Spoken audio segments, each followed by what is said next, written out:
how it all went south.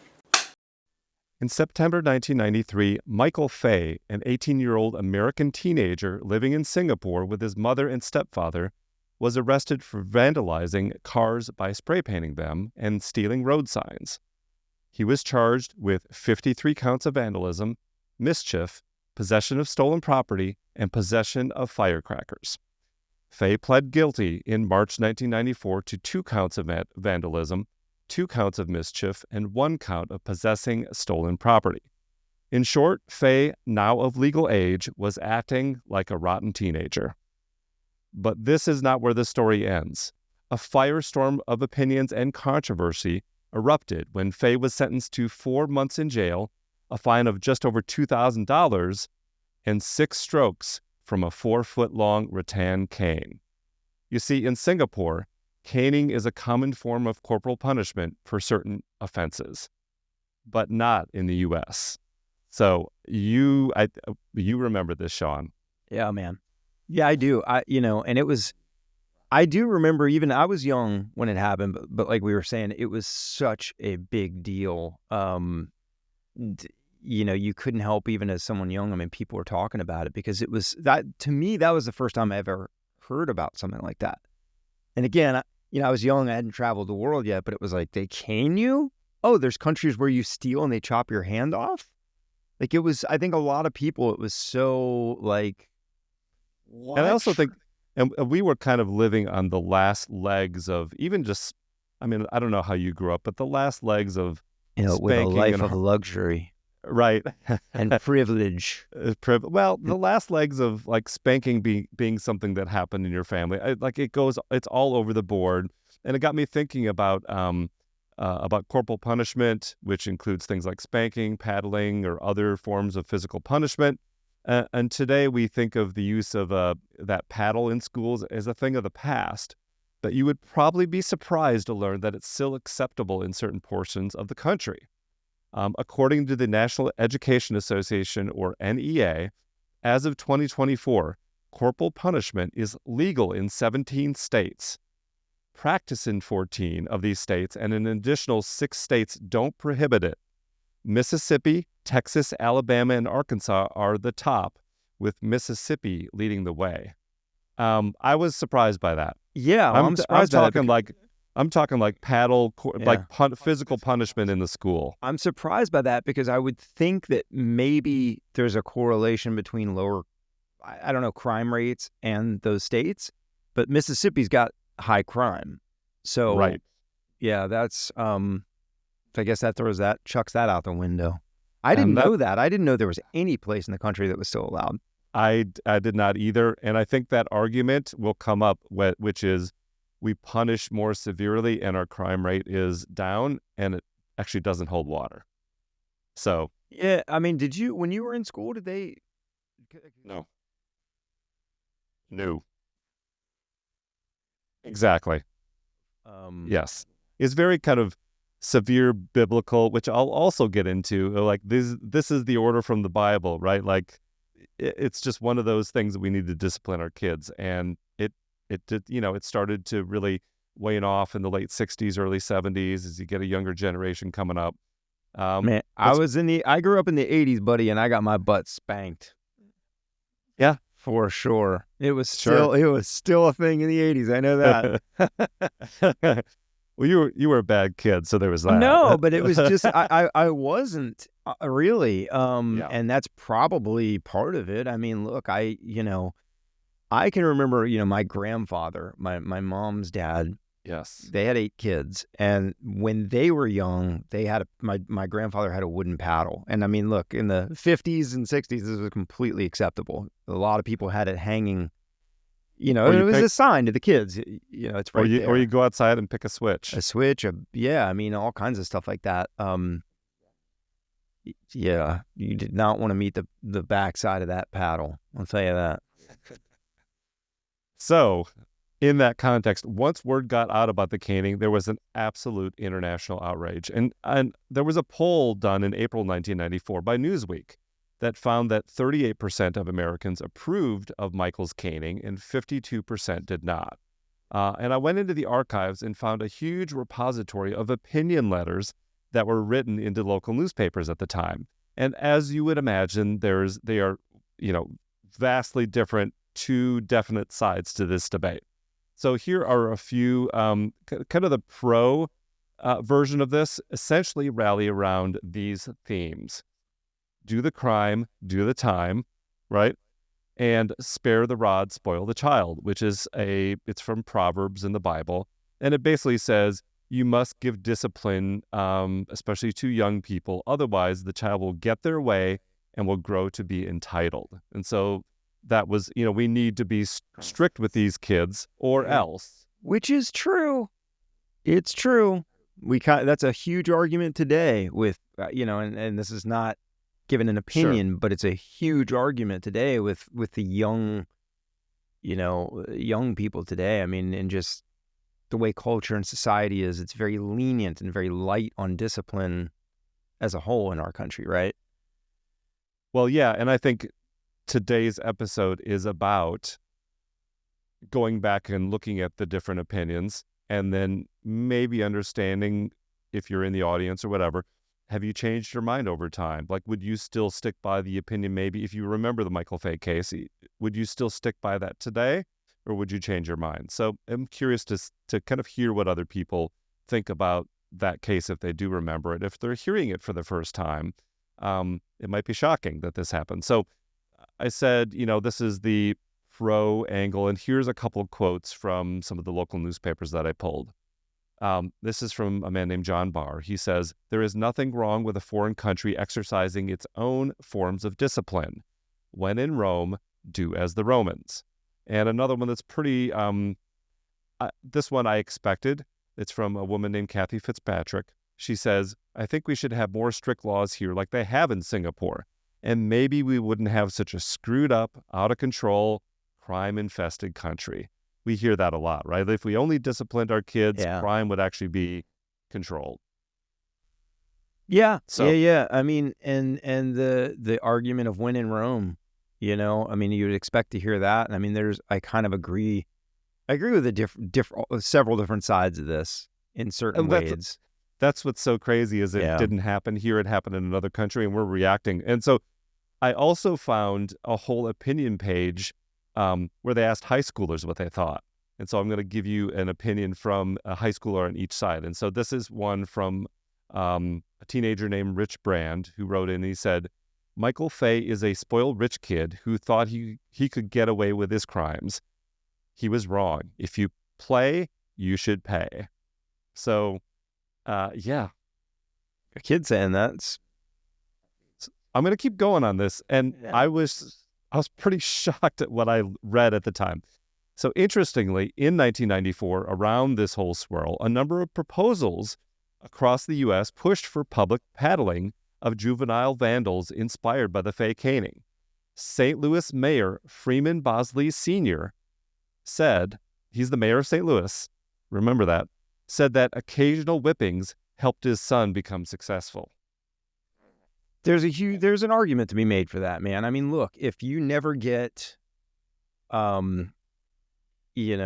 might be old school, but I mean, if you never get your ass whipped, there is there's an argument to be made for that, man, where you're going to go through life without sort of that fear of, and it represents later in life, the fear of authority and the fear, not fear, but respect of authority and the law. You know what I mean? Because if you take that away, and if every time a kid did something wrong, the whole time they grew up, and you went, you're not supposed to do that. But this is the mayor saying, I just occasionally whip my kid, help whip my son, and it makes him become successful. And he's a better man for it. He's a better man for it. Yeah. No apologies at all. Well, I would like to know what his son's up to today. That'd be interesting. He's probably mayor of St. Louis for all we know. Whipping his kid. Yeah. A California assemblyman's proposed bill went further, asking parents to give the paddling to their kids, to humiliate them, the kids, and embarrass the parents. So basically, if you get busted, you're going to get paddled, but the parents have to do that. So you're essentially humiliating the whole family and being like, if you don't get your shit together, you're going to be embarrassed or you're going to be humiliated by the community. I thought that was very interesting. Yeah. He's From like, that I'm not era, doing right? it, but Right. So that's one side. Now, on the other, where punishment was deemed too cruel for our tastes, you heard some opinion pieces. Won't be shocking again. Jesse Long wrote in and said, I really don't agree with the caning of this young man. To me, it is excessive use of force. And I talked about the high schoolers that had written in. Here's a high schooler from the other side. And they said, I feel very strongly that caning is a cruel and unjust form of torture, not punishment. And we will actually get into the pain and kind of the blood that's drawn when you're caned. This is not your average everyday paddle or pick a switch. no, There's blood no. drawn. Oh So yeah, it's essentially being whipped. When people think about being right, whipped, civil war. I mean, it's I would that's right. consider the same thing. Yeah, so Wilbur Reichert, director of the National Crime Prevention Institute, said to counter this, it just won't work. Why don't we just send these kids out to float on an iceberg? It's ridiculous. Basically, like, let's just leave them die if we're gonna punish them this bad. So, and so this swirl of opinions from everyone, and it was a really big, as you can imagine, radio talk show host type thing, right? Oh Morning yeah, drive, the debates, the callers, everyone's talking about this. And the U.S. government got involved with President Bill Clinton sending a letter to the president of Singapore requesting clemency for Fay. However, the Singaporean government refused to back down, arguing that Fay's punishment was in accordance with Singaporean law and that it was necessary to deter crime. Now, Clinton weighed in at first saying he didn't know about this. Like, he hadn't really heard about this. He was evading and dodging and weaving. Then he came around and he stated, it's not entirely clear that his confession wasn't coerced from him. So he was basically saying, like, let's just let the kid off the hook. Maybe they made him confess. But he was trying to get around the edges.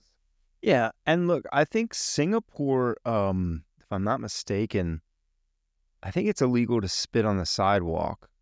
Like, I think you get in real trouble. I think it's Singapore. Like that, and I guess my point is, like, if you're traveling there as a tourist, a visitor, I'm not going to know all those laws until I break one on, unknowingly. Now, vandalism, of course, but 50 plus counts. Right. So I'm not, standing like up for I said, that. he's a real rotten kid, and he is of legal age now. He wasn't Sure. 17, he was 18. And this is, again, like, this kid is...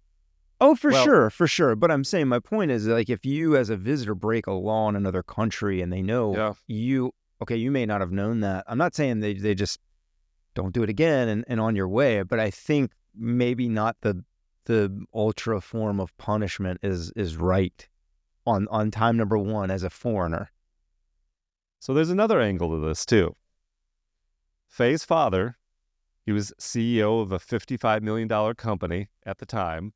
Oh, wow. Said, this is ludicrous. 4 strikes or 6 does not matter. There should be no caning at all. He also said this more extreme version. The first hit breaks the skin. On the second hit, the flesh starts flying. And so there's this little bit of an undercurrent of spoiled kid from a rich family who's trying to get bailed out, and he just needs to accept the punishment like any other person in Singapore. And he chose to do the crime. He's got to choose to do the time. So that was also he kind of came across as a spoiled rich kid, and daddy's going to get him out of this. And that was another part of the debate here, which is like, we don't like this kid and we don't like his family. So that was another one. Yeah. So despite the international pressure, Fane was caned on May 5th, 1994 at the Queenstown Remand Center in Singapore. The caning was carried out with a rattan cane, and Fay received the 4 strokes instead of the original 6. And Fay described the caning as follows.